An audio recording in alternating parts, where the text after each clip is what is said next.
Today we are reacting to Mike and the Mechanics, The Living Years. Have you ever heard this song? I don't believe so. I played a little snippet of it, and it's not ringing a bell. So I've never heard it. I don't know who Mike I don't and the even know who Mechanics Mike plus the Mechanics is. Yeah, I was gonna say I don't even know if it's Mike and the Mechanics, Mike plus the We were having Mechanics. a raging, fiery debate before this on whether it was Mike and the Mechanics or Mike plus the Mechanics. I feel like if it was supposed to be Mike and the Mechanics, they would have put and, but they didn't. Yeah, They put plus. maybe it's just a cutesy little branding thing they did, and it is Mike and the Mechanics, but it's just cutesy to put the plus. there Mike instead. positively the Mechanics. Mike plus positive. the Mechanics equals what? Greatness, apparently, we are about to find out. That's right. And hey guys, I'm Paper Chase. And it's the one and only Diamond Don Juan. We are back with another reaction just for you. That's right. And before we start this video, make sure you guys hit that like, hit the subscribe, do all those things that help out the channel. And without further ado, Mike and the Mechanics. Mike plus the Mechanics.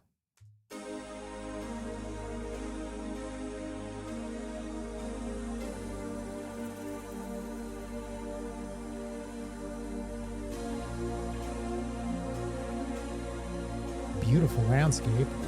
Gorgeous.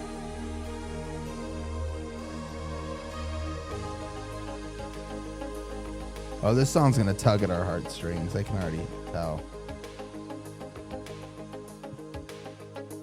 Every generation blames the one before,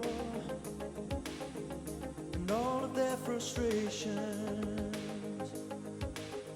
come beating on your door. I know that I'm a prisoner to all my father held so dear. I know that I'm a hostage to all his hopes and fears. I just wish I could have told him in the living years. Oh, crumpled bits of paper filled with imperfect thoughts, still to conversations. I'm afraid that's all we've got. You say you just don't see it. He says it's perfect sense. You just can't get agreement in this present tense. We all talk a different language, talking in defense. Say it loud. Say it loud. Say it clear. Oh, say it clear. You can listen as well as you hear. It's too late. It's too late when we die. Oh, when we die. We don't see eye to eye.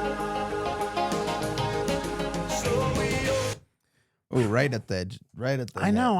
I always do this. Why did you do There's that? there's never a good point to pause. Well, there's bad points to pause. Anyways, I love this song. I love the subject matter. I think it's beautiful. Yeah. This is definitely a surprise. I had no idea what we were getting into. Love it. Yeah, I mean, it's a great song about. I love the intro where it's just talking about how we always blame the generation, before us. Mm-hmm. But it's like they're caught up in the momentum. They're trying to live their lives. Mm-hmm.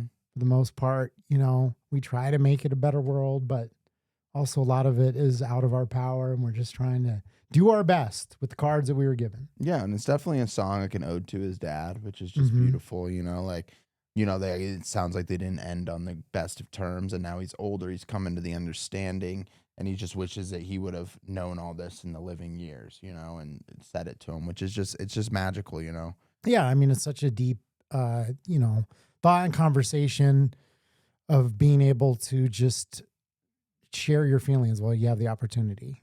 Mm-hmm. People in your life. That's right.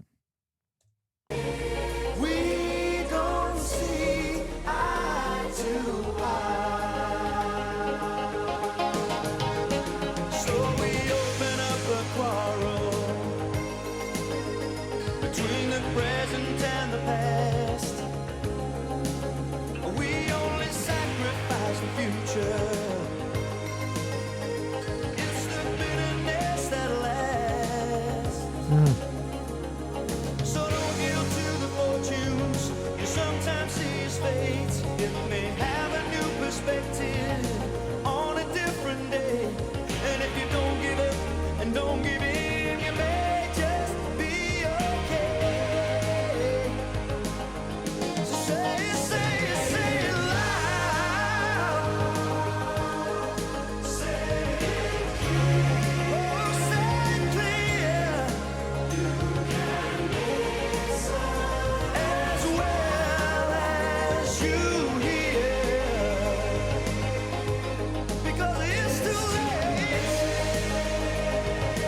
I just wish I could have told him in the living years.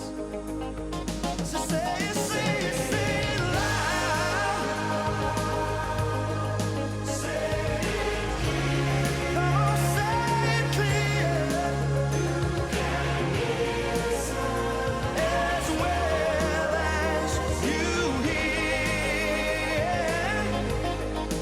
It's too late. It's too late. It's too late when we die. We don't see eye to eye. Hey, so say it loud. Say it loud. Come on, say it clear. Don't give up. Don't give in. And don't look back till it's Yeah, that was an absolutely beautiful song. I love the message. I feel like this is a song that everybody needs to listen to.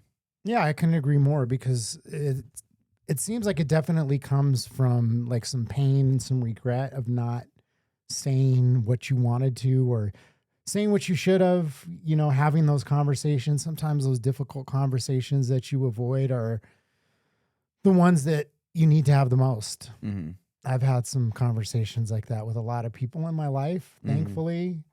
And it actually like dramatically changed a bunch of relationships that I had. I did this program that encouraged you to like have those conversations with people in your life.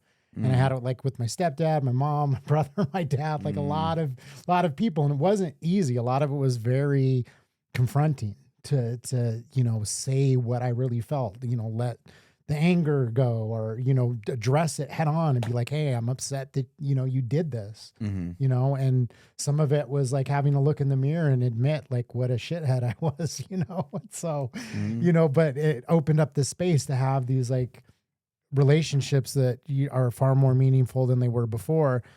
But that's the thing that's so beautiful about the song is him taking that pain, turning it into a lesson and a message for other people that like, don't wait Mm-hmm.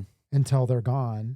Mm-hmm. Don't hold in, whatever that is, and then be sitting, years later with that pain and that regret, Mhm. wishing that that you would have said something to that loved one in your life, even if it was not, a fun conversation or it was potentially, a confronting or a conversation that could have been an argument. It's like, get it out. Mm-hmm.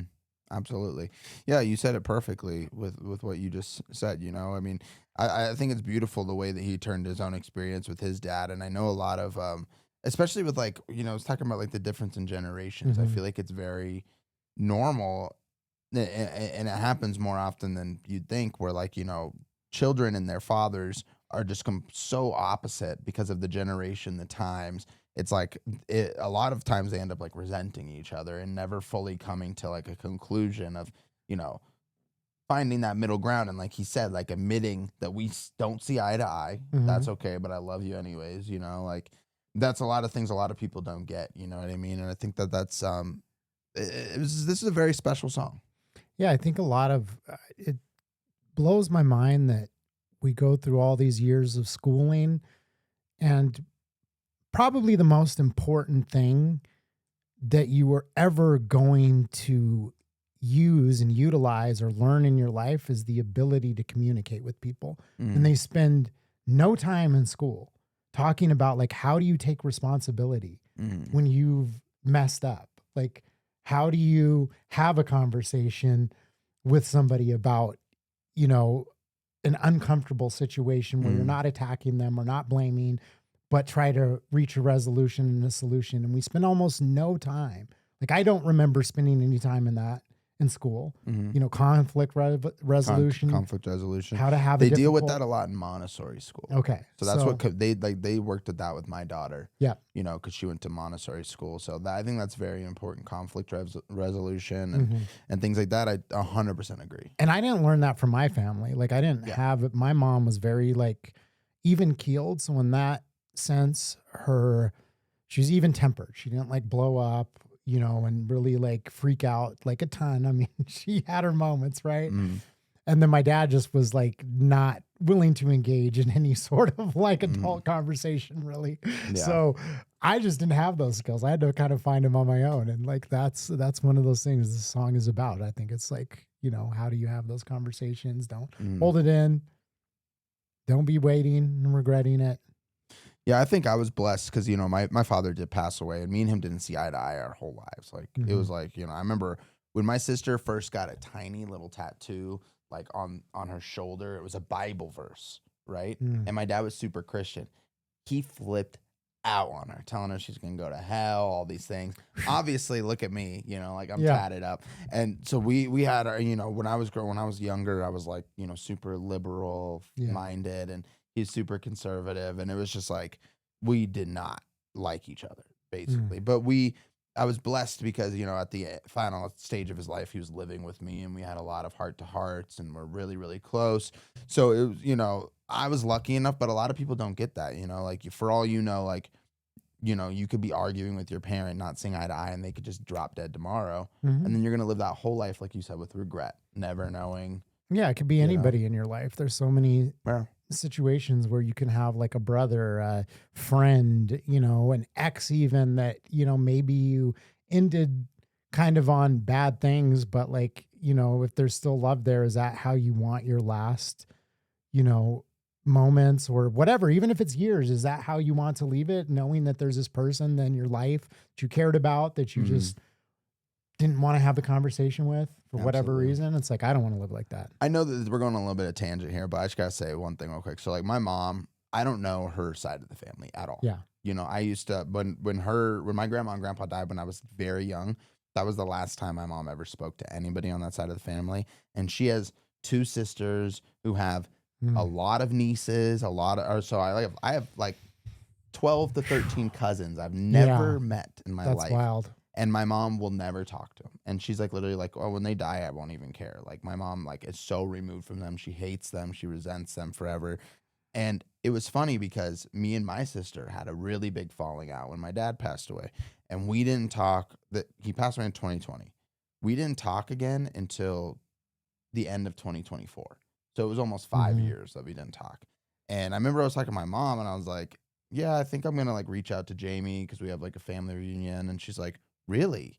Like, I thought you didn't want to talk to Jamie. And my mom, like, I love my mom, but she was almost like normalizing it, that it was okay I didn't talk to my sister again. I'm like, I had to have the honest truth there. I was like, Mom, like, we might have had this falling out, but like, there'd be nothing that I'd hate more in my life that if I didn't like reconnect and have a life with my nephews and like be a part of their lives. And I was kind of putting her on blast. I'm like, you know, and then we were at a conversation the other day where she was like, oh, well, you don't want to know like anybody on that side of the family. I was like, but that's not your decision.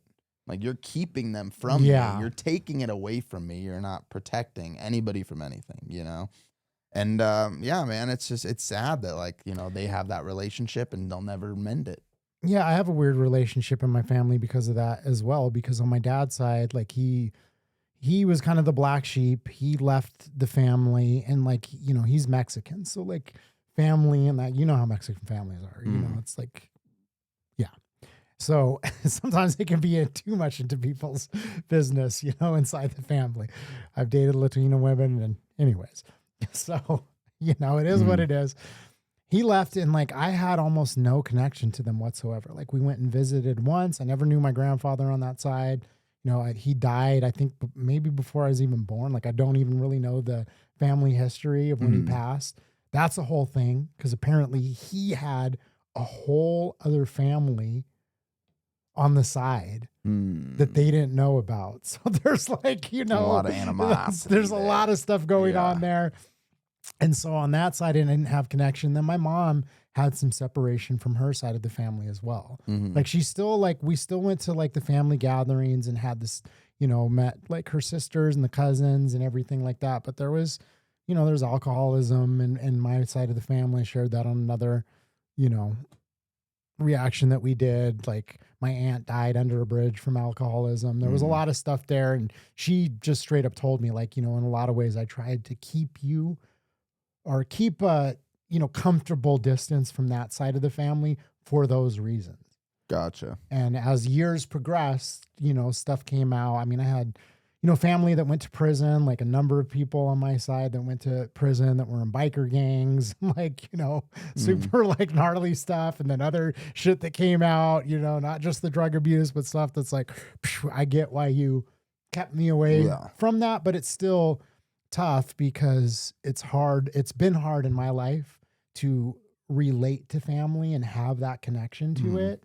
So one of the things that I'm like so like happy with is like my son like is just like so connected with his family, and all of it has like turned out magically like pretty fucking healthy, like on his mom's side, on my side, even though we've split up and everything, it's just like everybody's still like, hey, we're family regardless. So that's great.